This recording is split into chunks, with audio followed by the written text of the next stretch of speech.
Hi, Donna. Hi, how are you? All good. How are you? Good, good. Long time. Okay, let me just quickly make you the co-host here. Um, do I have the option to? Okay, Ushma, I Wait. think I'm making yes, you you are host. the host exactly. Ushma, Hi, Ushma, how are you? Hi, Donna. I'm good. How are you doing? I'm good. I'm just getting ready to do a new series of um, that'll be published on LinkedIn every week. And so I'm doing and it's a video series. And so I'm recording outside and I'm calling the series A View from the Forest because as you know, I live in a forest. And so I'm calling it A View from the Forest, Perspectives in Higher Ed.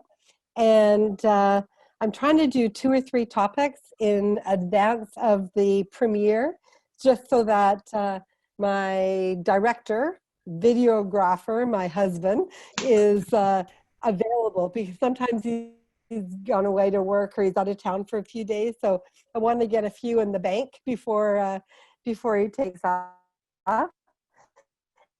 And it's really hot here right now, so I'm beating down on me. Uh-huh. That is really nice. So, what are you planning to call the series name? Any name that you've already decided? Yeah, I'm calling Uh, it A View from the View from the Forest. forest. Okay, that. I thought so. I thought you're giving pilot names. I mean, names to each episode as well. So I thought Yeah, the so name of the pilot episode is View from the Forest. okay, no, it's going to be View from the Forest, and then each week I'll cover a different topic. So yesterday I did one on international admissions. Today I'm doing one on pre-departure briefings. And so yeah, every day there is some kind of a new topic. So any good topic ideas, send them my way. Absolutely. Sure. And all the best for this new thing. Yeah. Thank you. We look forward for it. It is coming next week, right? On LinkedIn?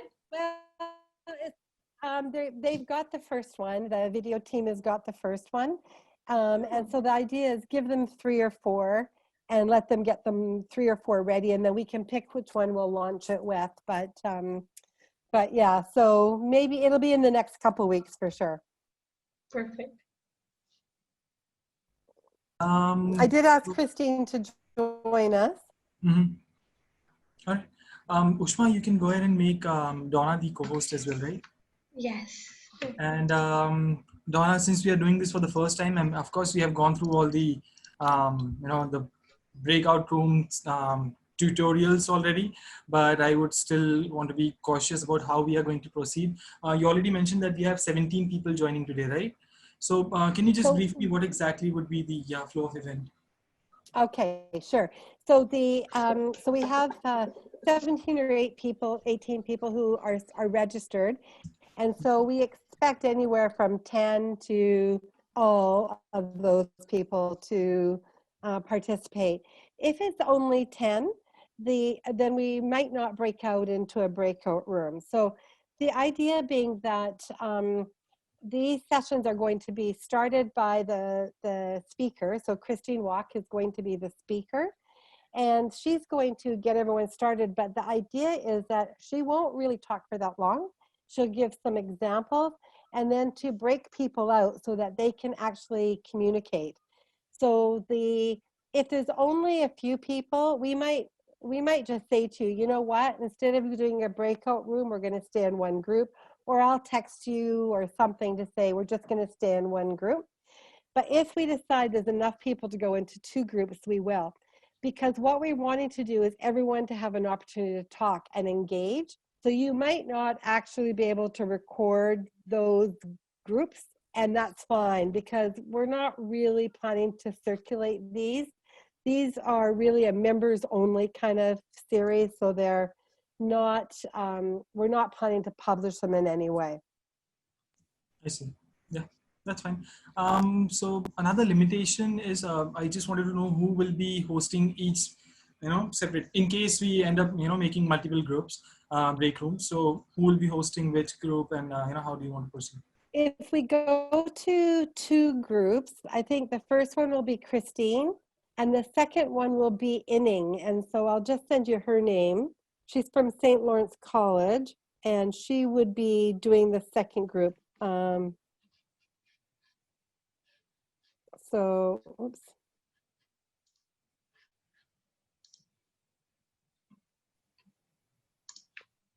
I don't know how her name is going to show up there. So it's Inning Tracy Chow. Just WhatsApp you her name. She will be the second group. And if there's a third, then I will take it on. But I prefer not to. And I don't think we'll have 3 groups. Prabhu, you are on mute.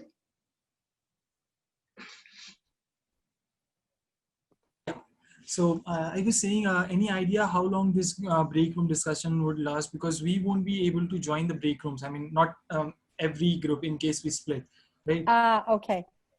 So our session is scheduled to be 1 hour. And Mhm. so we should schedule the break, like from whatever time we start the breakout room, we should finish just kind of 5 minutes or 3 minutes, 5 minutes before we end, the hour ends, so Okay. that we can just do a wrap up. All right. So let me just Okay. go ahead and I'll quickly go ahead and make a couple of groups. For example, I'll just make one group for now, a couple of groups. Give me a second. I just want Okay. to, make some settings before we go into that. So there are multiple options wherein, we have this countdown before the closing of break room. So it goes like 60 seconds, or if you want to increase the timer. So it goes all up to 120 seconds. So we can have a 2-minute countdown wherein they know, okay, this the time is up and the break room is now, about to end. So we can give a lot that time to 1 minute. Okay. And so the timing for break room close automatically. It is set to 30 minutes as of now. So how long do you Okay. expect the presentations to last? I mean, maybe have 5 slides. I'm thinking that it will probably be only 15 minutes is what I'm thinking. And so if I consider that and 5 minutes of initial introduction and instructions before we get into the break room, so around 20-25 minutes approximately. Yeah. Yeah. So 30 minutes for the break room is fine, or 35 minutes. Should I increase it to 35 minutes? I think I would leave. Gee, I wish Christine would come in. Just checking. Because one thing we had to do today is we had to send out a notice reminding everyone that okay, she said she's joining in 5 minutes, and that was about 4 minutes ago. So she'll be here any second. No problem. I had another question, Donna. And now this break room feature allows us to add the participants automatically. So it will simply distribute them between the number of groups that we select, or we can add them manually. So is there a preferred group of people that you want us to add in, one of the speakers' break room, or is it okay if we just split it? You can just go random. So we'll keep it automatic. Now, if you do random, just a quick question for you. Mm-hmm. If you do the random, will you be able to make sure that Inning and Christine are in different groups? Yes, we can. So I can simply Okay. swap attendees in case we have no speaker in one of the break rooms and multiple attendees. I can just move them to separate rooms. Yeah. Okay, perfect. So yeah, you can just let them go randomly. Okay. Cool. So we'll leave that as it is, and let's not add any timer for the breakout closing room. So when we reach the exact timer, I'll simply click on the closing button, and it will start at 60 seconds. Let's just keep it 120. So it will start at 2 minutes countdown. That okay, we can end the discussion and they can just brief them whatever they've discussed, and they all will then come back to, okay, Christine is here. Give me a second. Let me admit her. Okay, she is joining.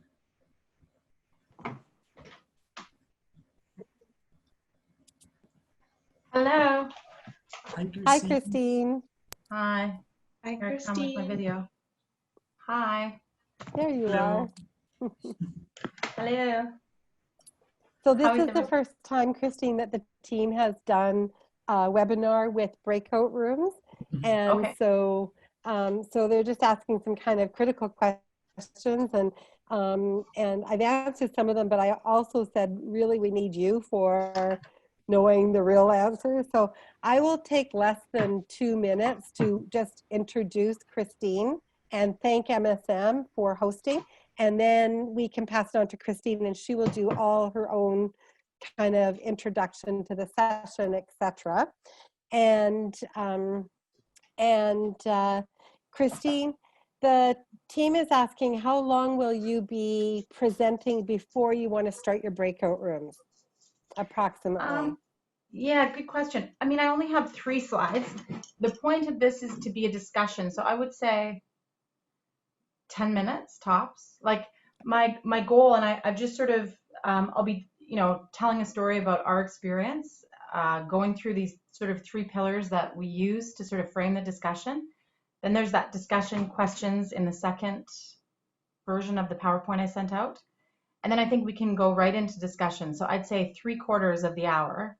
So say 15 minutes in, if everyone gets organized, Donna does the introduction, I do about 10 minutes, then it'll be into setting up breakout rooms and then coming back perhaps. Okay, so probably we need the breakout rooms to be about 40 minutes then, because we'll do like 10 minutes, 10, 12 minutes to start, 40-minute breakout rooms. How long do you need for a closing or a wrap up? Oh, just a couple minutes. Do you think, I'm gonna have to tell those kids to be quiet.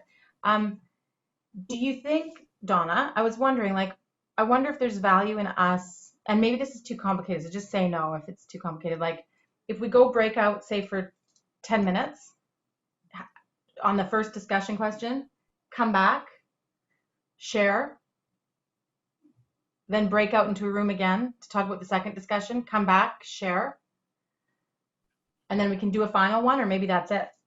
Is that too much gymnastics, or? I leave that to you. Yeah, that's entirely fine with us, Christine. It's just that we would like to know, I mean, somebody should be there to give us a clue that, okay, we can now close the breaking rooms. I mean, okay, let's just say you are in a breaking room, you're done with the discussion, you join the main session, and you let us know that, okay, we can close all the break rooms, and then everyone can join back with the main room. So we can do it as many times you want. That's totally fine. Okay, that would be great. And that's sort of what I've been in. I did like a weekend long training like this with all these breakout rooms, and that's what we did. And then in that SEM conference, Donna, as I mentioned last night, he had that going where we break out, talk about this hot topic, come back, someone would share, this is what we experienced. Everyone would a little bit of talking in the main room and learning from each other's discussions. What's the same, what's different, key ideas, and then on to the next discussion question. And we break out, hopefully, is it possible to break out with different people?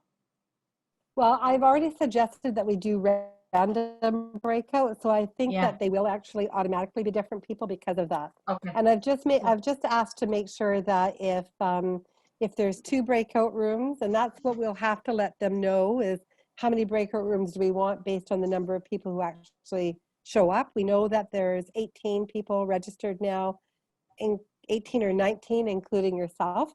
So how many people do we want? How many breakout rooms do we want? So I've told them if we want 2, it'll be you and Inning. And if we want 3, it'll be you and Inning, and I can do 1 unless you have somebody else in mind. I think that would be great. Okay. So what do you think? Should we just say now, like, if there's 17 registered, let's say there might be only 14 that show up. Yeah. So that'll probably be 2 breakout rooms. If it's like, say, Yeah, I agree. If we got up to 15, we could do 3 of 5. Like. Yeah, let's do that. I think that's a great thing. So that way, when you're putting the breakout rooms, Rashad, that you will know that if there's 14 participants, to do 2 rooms, and if there's 15, to do 3. 15 or more, do 3. Okay. Yeah. Awesome. That's a good suggestion. Okay, cool. Thank you. Should I try? So I'm going to be controlling my slides, right? Yes, I have already. So let me try sharing them right now. Yeah. See my competence level with this.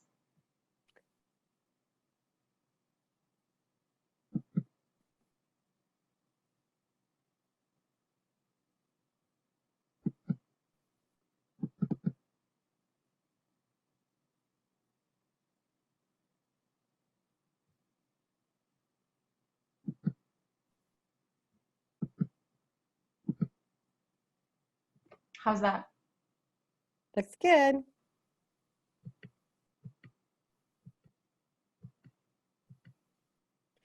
So with the very first slide, the header slide, I'll just do a quick welcome to everybody. And then with the next slide, I'm going to just say, it's my pleasure to introduce you to Christine Walk from IDP Connect, who's going to lead us today, and then you can take over. Okay, sounds good. Okay. Yeah, do you want me to just leave my screen share now on as people will start joining? Sure, they won't join until 1 though. You're safe. Right. Okay, I'm safe, yeah. I have activated waiting room, so we are fine. I mean, I won't let them join unless you are all set and you're allowed to. Okay. So do you want me to keep sharing? Should I just leave it on?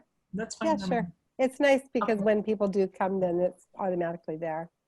Yeah. Okay, I'm just gonna run and get more water in my glasses. Okay, awesome. And you know me, Rashab, I'm going to put my lipstick on. Fabulous. Okay. Okay. Okay, see you in a minute.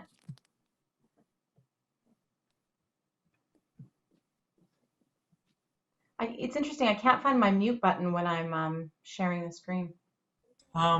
Christine, you have to look at the top section. So it is at the Thank you.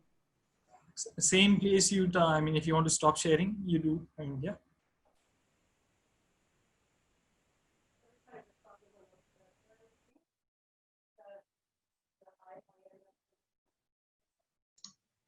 वैभव, मेरे को ये room नहीं दिख रहा। Break room? हाँ। क्योंकि उस chat में कैसे दिखाया था? उसमें सिर्फ होस्ट के पास है। I mean, only the host has the option to. नहीं बोला था कि co-host करोगे तो भी उसको भी दिखेगा। नहीं, you are the host, आप नहीं दिख पा रहे हो। Can you try clicking on you can try going full screen, then you might be able to see. Otherwise, you know, when we click on those 3 dots in the options section, सबसे last में, there should be break room in the options one.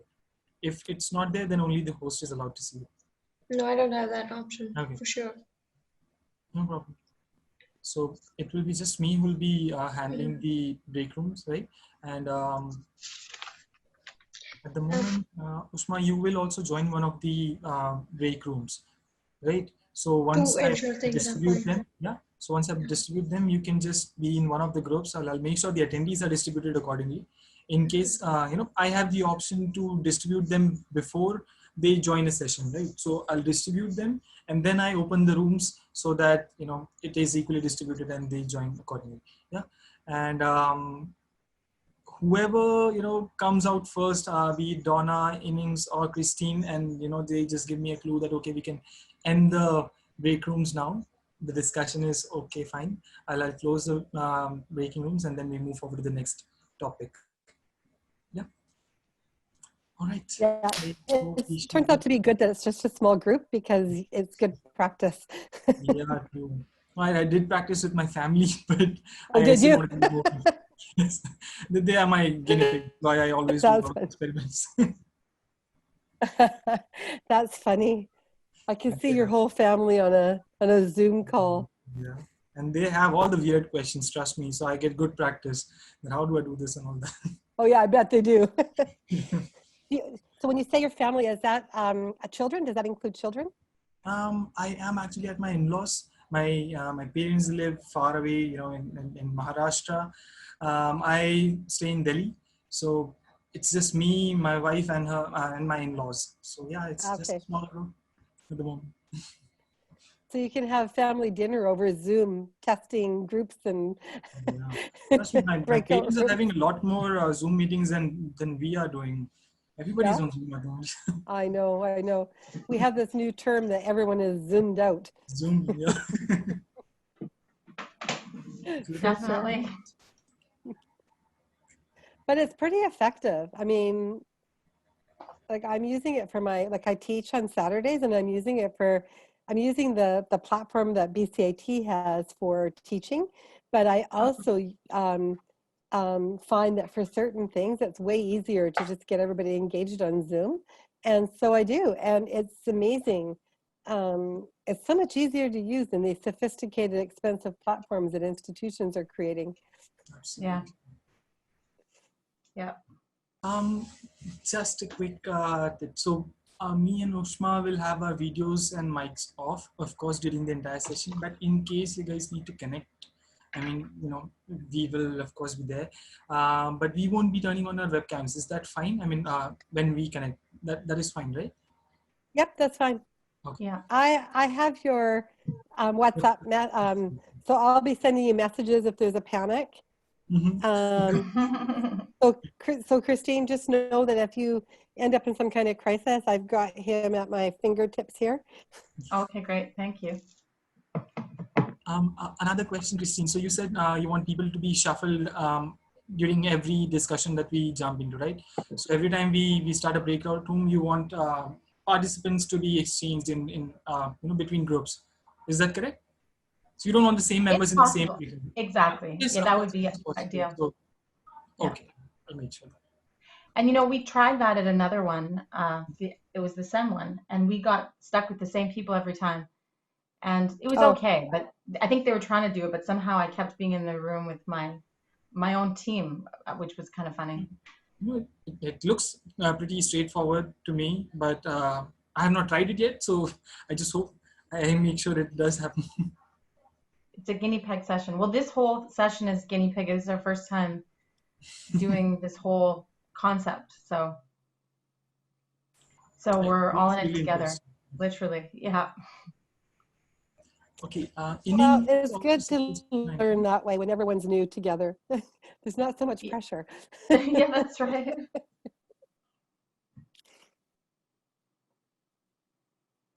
Donna, you said Inning is also joining us. We have 6 more minutes before we go live, so Yeah, I didn't give her a heads up to join early. Do you want me to? I mean, if she can join at least a couple more minutes, we could just brief her that during the breakout rooms, she'll be taking care of one of the groups if we, go to a 3 breakout room option. Okay. Can you? I've got her on WhatsApp too, so.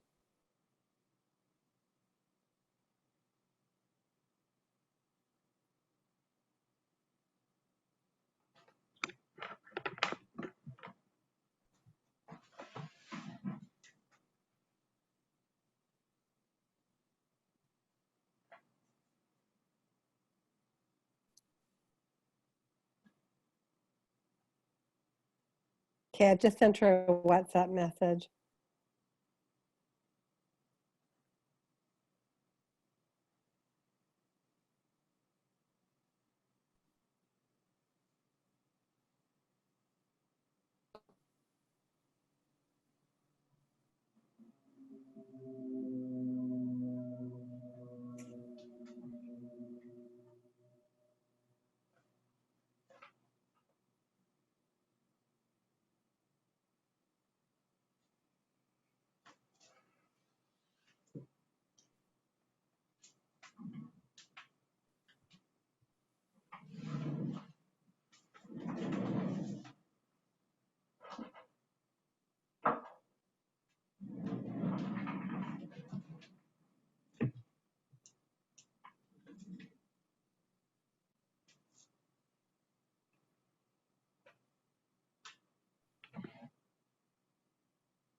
Okay, we have Lexi Axelberg trying to join in. So I think he or she is a participant, and let's wait for the actual time of joining. Yeah.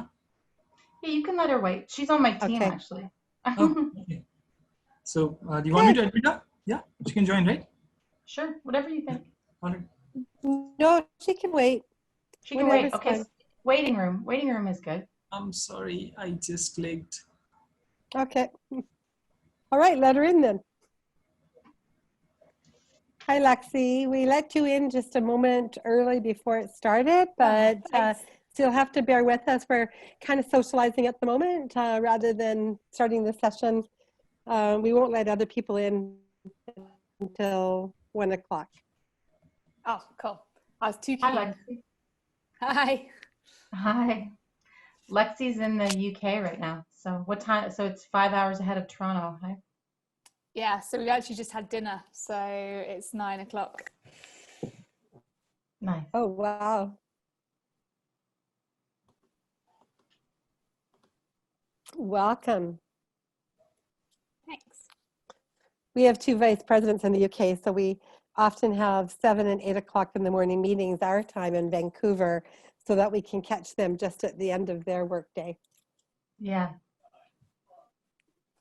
Yeah, the Lexi? time difference between the UK and West Coast is quite a lot, really. The 8 hours, it's significantly different to Toronto to London for sure. Yeah. Yeah, Yeah. for sure. Well, we had our International Advisory Board meeting last Wednesday, and we had to do it in 2 groups. We had a North American group that we did it on Wednesday morning at 8 o'clock, and that covered East and West really nicely. It's a 4-hour meeting, but we also, our board is very international, and so we had board members in Australia, in the UK, in Finland. And so because of that, we had to have a meeting that started at 1 o'clock in the morning, my time. And because it was a 4-hour meeting, it went for 5 hours till 5 o'clock in the morning. Wow. Well, I know. It was like, is Andrew wow. Fitzbury on your board? Is he one of your? Yes, Andrew. Yes, he is. He was I know one of our Andrew. people. Yeah, Ah, Andrew. Arlene Griffiths is in the UK. She's on our board. Sarah Todd at Griffiths University, API president in Australia, is also on the board. wow.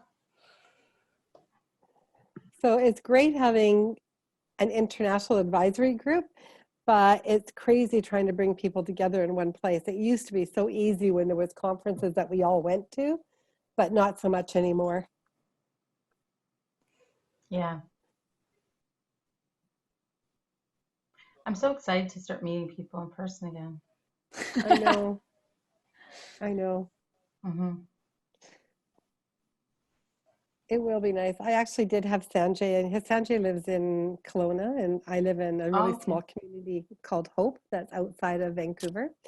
Oh, nice. And so I actually had Sanjay and his wife and his son over for dinner one night. They happened to be driving from Vancouver back to Kelowna, and we're sort of halfway in between. So I said, well, I'll just stop here on the way back. And it was really nice to see them in person. But what was really amusing is that my daughter and her husband were also with us. And so Sanjay and I never once talked business for the entire visit. And everyone in the family was kind of waiting, like his family and mine, waiting for the shop talk to start. And it didn't. Okay. That's nice. Yeah, it was. Ladies, we are set. I mean, it is 1:30 a.m. here. Can we go live now? Can we have a couple of attendees waiting? Sure. Yeah.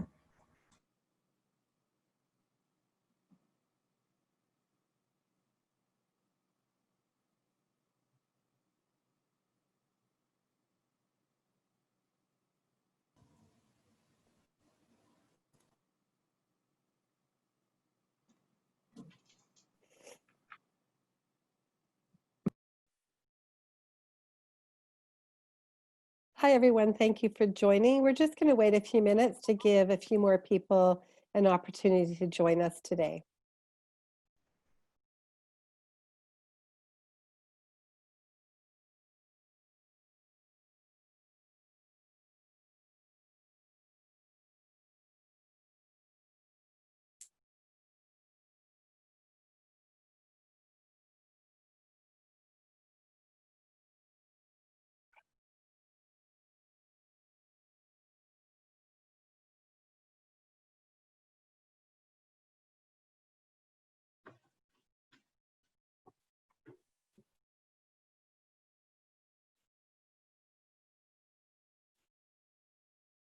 And I'll just wait another 1 minute or so.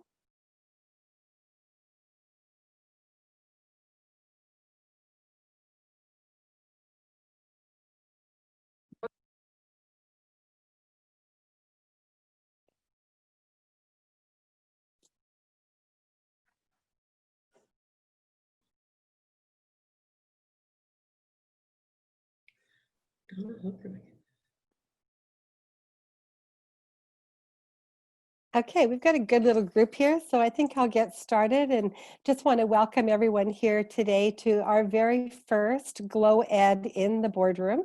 We're really excited to launch this series, which is intended for members only. And we plan to have a GlowEd in the boardroom session every month. If you go to our GlowEd website, you will see the next few sessions that we're planning. Some are GlowEd in the boardroom sessions, others are open webinars available to non-members as well. My name is Donna Hooker. I'm a member of the GlowEd board, as is Christine Watt, who will be delivering our workshop today. Looks like we're doing some advance in our slides here. I just wanted to take 1 minute to thank the team at MSM who is hosting our webinar today and our session today. It's also their first time doing a session that requires a breakout room. So we're very excited to be trying this new model out where Christine will be talking to us generally, and then we will all begin to have an opportunity to communicate and talk and have some dialogue. So really exciting change, but I just wanted to thank our team at MSM who's hosting us for taking this kind of risky step and being first with us. And it's also the first GlowEd session, so I think we're all going to do lots of learning, and I hope it turns out really great. So without further ado, I'm going to turn it over to Christine Wack, who is with IDP Connect, and she's going to lead our session today. Thank you, Donna. Welcome, everybody, and thank you for joining us. As Donna mentioned, this is it looks like I'm admitting people into this, so I'll keep admitting them and let people in the background also admit. But yeah, thank you for joining the inaugural GlowEd in the boardroom session. So this is really designed to be a discussion group to get women at the table speaking and discussing, having conversations about subjects that are important, meaningful, and that we're passionate about. So we really want to sort of set the tone for some juicy discussion. So we really look forward to your feedback and suggestions for other topics that might be of interest to you, that might suit this format more, that are very practical with some tactical things you can take away, as opposed to a webinar format. So super nice to network, learn, and share. So I'm going to start it off this week. We decided that we do this, I'd be the guinea pig, and we do the guinea pig session about engaging and managing remote teams and driving success and results in doing that. So obviously a very pertinent topic, given that we've all been thrust into remote work over the past 5 months or so. So I'm going to start with a story about the IDP Connect Canada team's experience, or my experience leading the team. I'm lucky to be joined by one of our client directors, Lexi Axelberg, who's also on the IDP Connect team. So she may be able to share some of her insights about how we've done for the first, 5 months? And then we'll, as Donna said, we'll break out into discussion groups. And so I've got 3 slides, and I'm really just going to talk informally about each of them.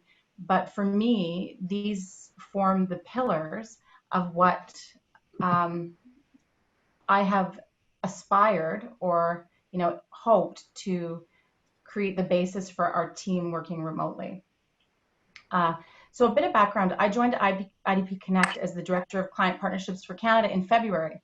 And I joined and I was commuting to the office and working a couple days remotely. It was February 10th, actually. And then I went on vacation on February 28th. I came back on March 6th. And after a couple days, we were thrust into COVID, working remotely. And so we were still in a stage, I think, of still getting to know each other and getting to understand the players on the team, each of the team members. I was getting to know the culture of IDP Connect versus IDP, etc. So it was, I think, a heightened experience for us to also have a new team leader and a new company, really. IDP Education had acquired Hot Courses in 2017. It was rebranded in 2019 as IDP Connect. So we were a new team training on new services and products with a new team leader under a new brand. And so I'm going to share a few stories about what we think is working and what might not be working. And so I put it out to my team. I have a few responses. But some of the things that we do and some of the things I did when we first started and got thrust into this in March was my intention was to set the tone for psychological safety. And so I don't know if some of you may have heard this term. There's a great HBR, Harvard Business Review article on psychological safety. And I'm going to share it with everybody after. I've got 2 HBR articles I'm going to share and some other resources that you're welcome to reach out if you want it. But this is really the basis for a highly functioning team. And I'm going to read something here. And you know, I went so far as when I started to just put it out to the team that this was my intention. I shared something called a user manual, which was my own personal user manual. I got the idea from LinkedIn and some other colleagues, I think someone within IDP Connect too, and which is a document that I'm also happy to share with y'all, which really is like a Christine Walk user manual. And I did this to set the tone of creating human connection throughout the team and trust and vulnerability and authenticity so that we really got to know each other. And I think that in that, I stated that my goal was to create a space where we had psychological safety. So I want to read you something from this HBR article where the head of industry at Google talks about the tech giant massive 2-year study on team performance. And the study revealed that the highest performing teams have one thing in common, and that's psychological safety. It's the belief that you won't be punished when you make a mistake. Studies show that psychological safety allows for moderate risk-taking, speaking your mind, creativity, sticking your neck out without fear of having it cut off. And these are just the type of behaviors that create market breakthroughs. So I think, first of all, before we even got started into looking at our objectives and goals, I think that this is really the pillar for me of creating a team that feels safe, inspired, engaged, motivated, and even like they can begin to reach out and do their work. So further to that, there was a study out of the University of North Carolina that said positive emotions like trust, curiosity, confidence, and inspiration broaden the mind and help us build psychological, societal, and physical resources. We become more open-minded, resilient, motivated, and persistent when we feel safe. Humor increases, as does solution finding and divergent thinking, the cognitive process underlying creativity. So I'd like to sort of look at this as the basis. Now, some of the things that we do, maybe I'll flip to the next slide, on day-to-day, just really practically, are that we have huddles. So very practically, I mean, I shared this and stated that this was my intention, and then really tried to get to know the team, both one-on-one and as a group. So some of the things we do on a weekly basis are, we have Monday and Friday huddles. They're at the same time. It creates a ritual for us. And sometimes often there's a bit of repetition on what happened on Friday, because we're closing the week out on Friday and we're opening the week Monday morning, and we're talking about our intentions. But I think it's created a ritual and a focus without creating a micromanaging environment. And for us, that is working right now. On top of that, we wanted to create this. We use Teams as well as email, as well as Zoom, as well as a million other, platforms. But Teams, I feel like, has really created that water cooler experience, and all those sort of informal conversations, fun, silly, work-related, not work-related, sharing an anecdote about your morning or your dog or your kids or your friend. And so that's really helped keep that water cooler discussion going strong in my experience. And I think that's really important, because I think some of the things that we're missing when we're not together in a room is that, and we talk about this with even meetings with our clients. So if we're meeting with the University of Toronto, if you walk into a meeting, usually you have that opportunity to walk down the hall, introduce each other, take off your jackets, get set up, small chat. So we really, I think Teams and informal chatting functions create this really nice opportunity to have that kind of day-to-day chitter chatter going, like what would happen while you're making lunch or standing at the coffee shop in line or in the elevator. So that's one thing. And I think that connects here to this idea of shared identity and shared understanding. So the academic in me is going to cite another study, and this is from Adam Grant, organizational psychologist that I love and I follow. He's at Wharton. He has a podcast called Work in 60 Seconds, I think. But he talks about work and life and organizational behavior. But so he talks about how virtual teams need a shared identity. And he gives an example that in airline clues, effective captains talk about everyone as we, not just pilots and flight attendants, everybody, the people loading the baggage, the ticket people, anyone that's involved in the team. So it's not an I and them, it's a we. But also maintenance crews, the gate agents, even the air traffic controllers. So virtual teams are like amplifiers. What you put in comes out. So I think that there needs to be that real sense of shared identity. There's a we, you know. I see challenges on my team where we have 4 people who are doing one function and one person who's the one person who's doing another function. And I think it's really important, and I need to work even more on that, to make that one person really feel part of the we, that we have a shared identity and common goals. KPIs and targets are great for this. We had a huge stretch target for end of June, which we were, you know, really, the team just really knocked it out of the park and went for it. But we had that to rally around. So it was like, and I think we needed that emotional safety, that psychological safety, to be able to feel like we could go for it, that you were safe enough to take the risk, to put your neck out, to fail, to succeed. It didn't matter, but that we were all in it together. I think the other thing that I have found useful is this all hands on deck mentality. So that's another thing that as we started and we went all into our own condos, apartments, houses across the country, that we're all in this together. And that's a hashtag, I know, but it also is true. And that that we need to have each other's back. So we got an all hands on deck meeting style that still we're working out the kinks, but it was like, look, if this is your strength and this is new to you, and we have this problem to solve, then we just get to request and pull people into meetings to solve the best people for the job. And we want to include everybody where possible, but we are going to go to the best person for the job in that particular thing and help solve problems as a team. So just really having each other's back to achieve our targets, achieve our goals, and solve our problems. That really helped. The second part of this shared understanding is that people also need role clarity. So I don't think it's enough to just say, here's a KPI, here's our target. That's important. We're all in this together. We have your back and you are safe. But shared understanding is role clarity. And role clarity prevents that kind of social loafing, or like that one person on the team, just like in school, who never pulls their weight on that, you know, history assignment. You know, and I have 13-year-old twin boys. I hear them complaining that whenever they part, you know, with little Johnny, he never does his bit in the thing. And a part of me wants to say, well, welcome to real life, because it isn't going to stop, so you better get used to it. But that role clarity really helps people. So where do I fit and what's my why? Okay, I think this is really key too. And I think this is something I obsessed about in the beginning of us going out there and really joining the team is what's the why behind doing this?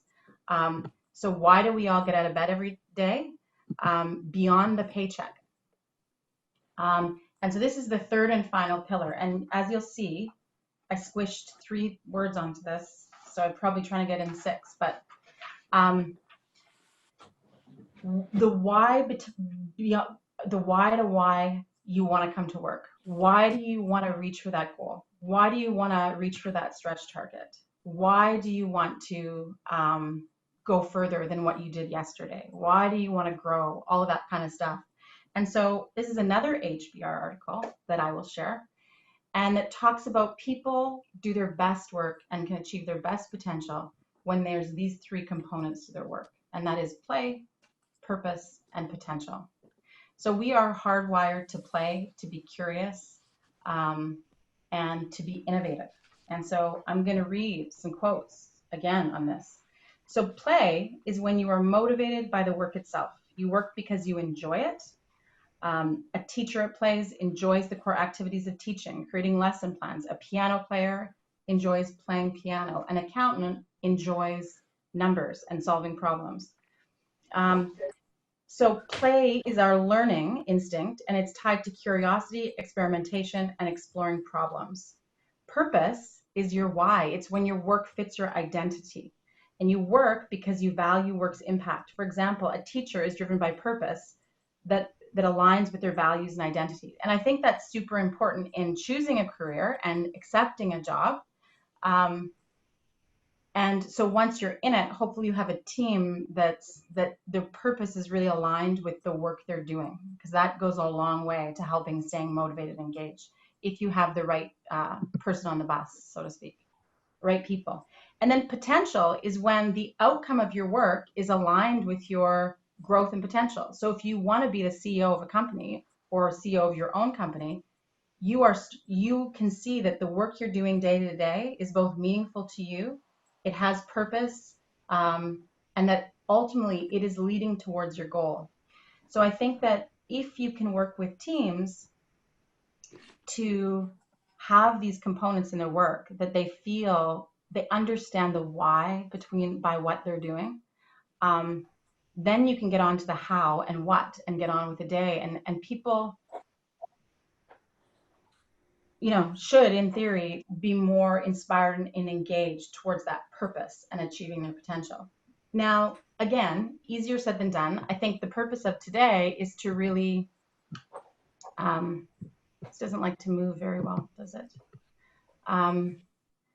The purpose of today is to really put this out there as a discussion and say, look, this is what's worked for or is working, and it's a work in progress. Like, I think I have a team member here who may have some feedback that some of this stuff isn't quite working yet. But so for me, there's, in sort of wrapping this up, there's both the formal intentions, the informal building of human-to-human relationships to build trust and authentic connections, finding the meaning in work, providing a structure without micromanaging, and that's partly the trust, and then having these rituals where we check in and we see how we're doing and we say, how can we support each other? And then that flexibility too, where we also will just, we all have the capacity to call one-on-one meetings at any time with each other, or we've suggested that we might start doing walking meetings. There's a lot of research that shows people are much more creative that way. I've also read men are much more responsive when you take them on walking meetings. So you might want to use that in your personal life as well. So there's my take. There's the juice that I'm going to give you to kick off this discussion. And our hope is that you'll share feedback and your experiences of what's working, what's not working, and hopefully take away some insights from some of these concepts and studies. So I think what we will do first is break out into a room and discuss this first discussion question. So that's a typo. How can you strengthen your team's shared identity and reinforce your common purpose is the first discussion question. So we're gonna, this is a trial. We've never broken out into rooms before. So we are gonna try and break out into 2 groups, possibly 3. I'm not sure how many people are on the call. And kick off a discussion with each other about how we can strengthen our shared identity and reinforce our common purpose within teams.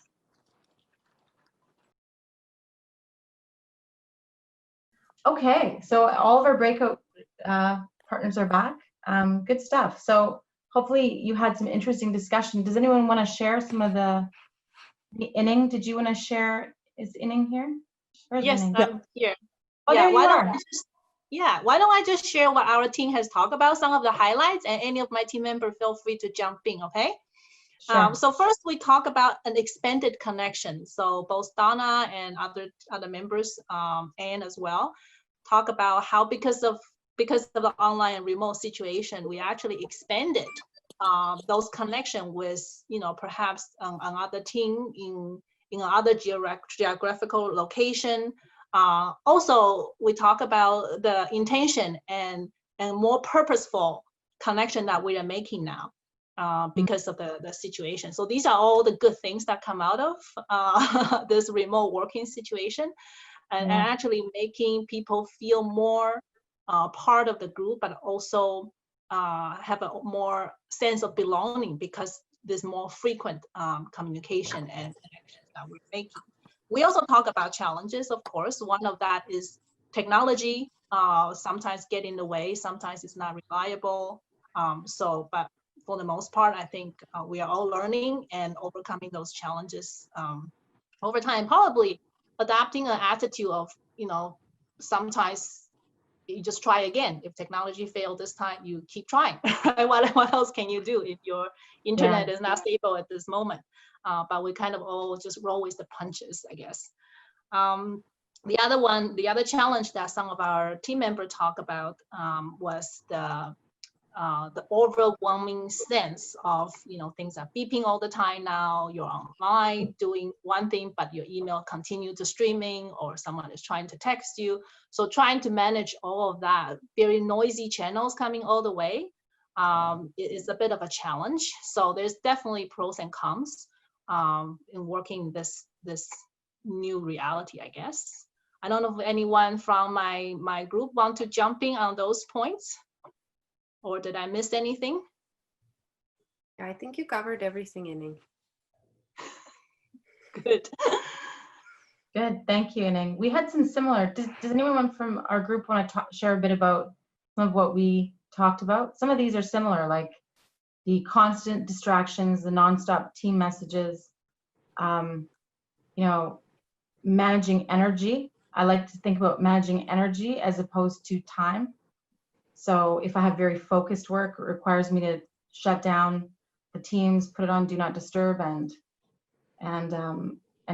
focus on this work. Whereas my personality type, perhaps we discussed, really likes to be go, go, go, and in with everybody, and who's messaging, and what's the story, and what happened, and did it close, and what's next? Oh my God, this is so exciting. So that's where I like to live. So I have to intentionally shut myself down to go do focused work. I need a lot of quiet to do it.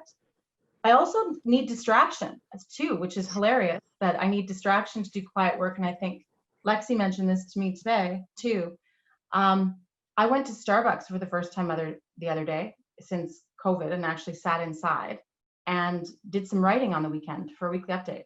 And I was so happy to be in Starbucks where there was different distraction so I could focus, which who knows? I mean, everyone's different, right? But that was interesting. Is there anything else that we talked about that you want to share from our group?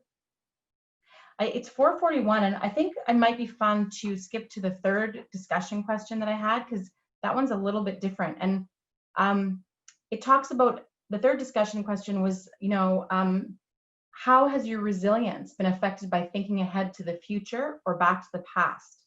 And so this is back from the Adam Grant article. And he suggests that when the present is uncertain, i.e. COVID, or unpleasant, also, i.e. COVID, try mental time travel. And he cites an astronaut, Scott Kelly, told him that during his 340 days in space, his key coping strategies included fast forwarding to envision the future, or rewinding to remember the past, and imagining alternate times. Sure enough, psychologists find that transporting ourselves into the future can shift our focus from a mundane process to a meaningful purpose. Reminiscing about the past can reduce loneliness. Reflecting on how things could be worse can help us find gratitude. And I think in thinking about this, what's really helped me personally is thinking about the future. So I think about, where is international education going to be in 2021? And how are we going to help each other get there? And that has really kept my mental game straight, as opposed to, oh my God, like all this crisis around us. So I'd like to propose that that's the discussion question. How can thinking about the future, or remembering the past perhaps, impact your resilience and your motivation? So I'm going to put it out here, and let's see if we can get the magic room switch up to begin.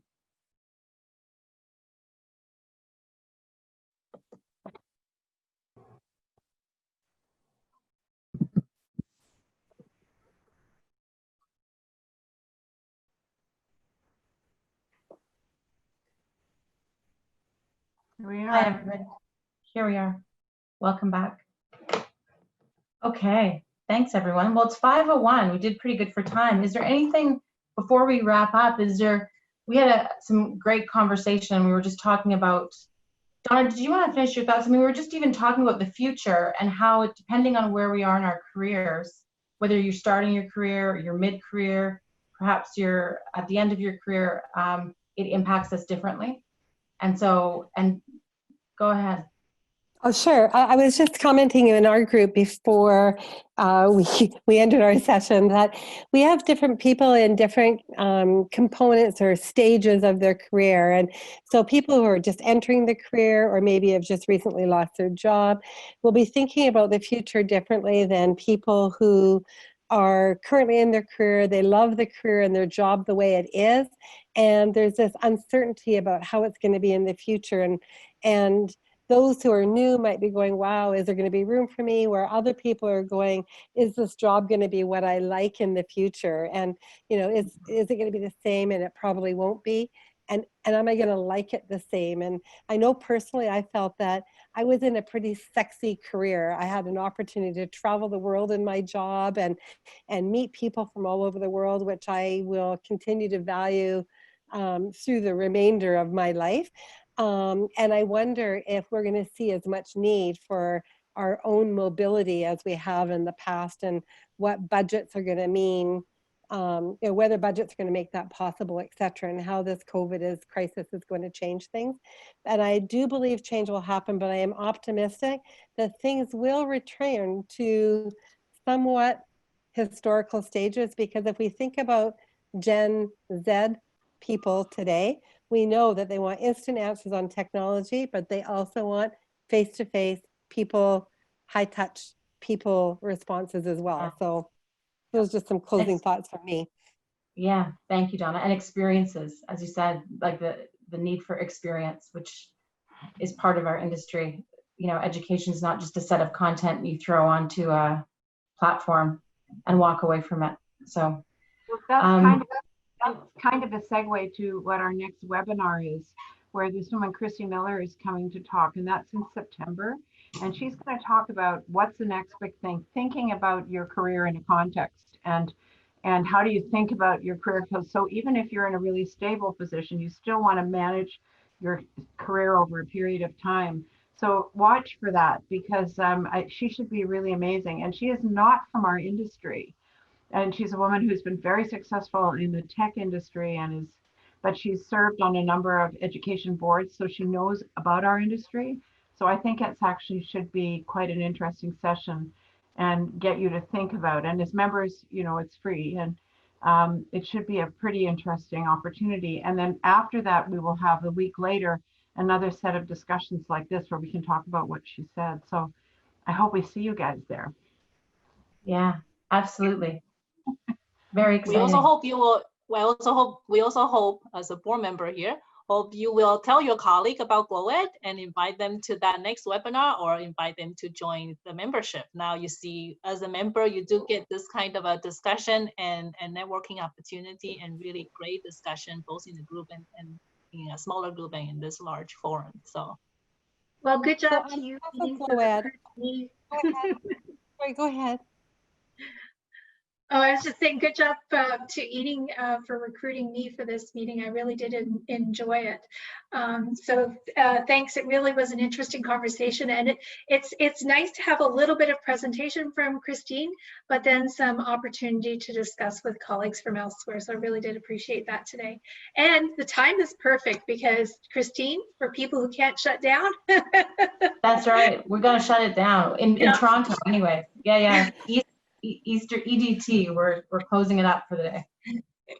So I just want to close our session today by thanking all of you for attending. I think it was really great. And Christine, I just want to especially thank you for leading us and being gutsy enough to take on our first GlowEd in the boardroom for sure.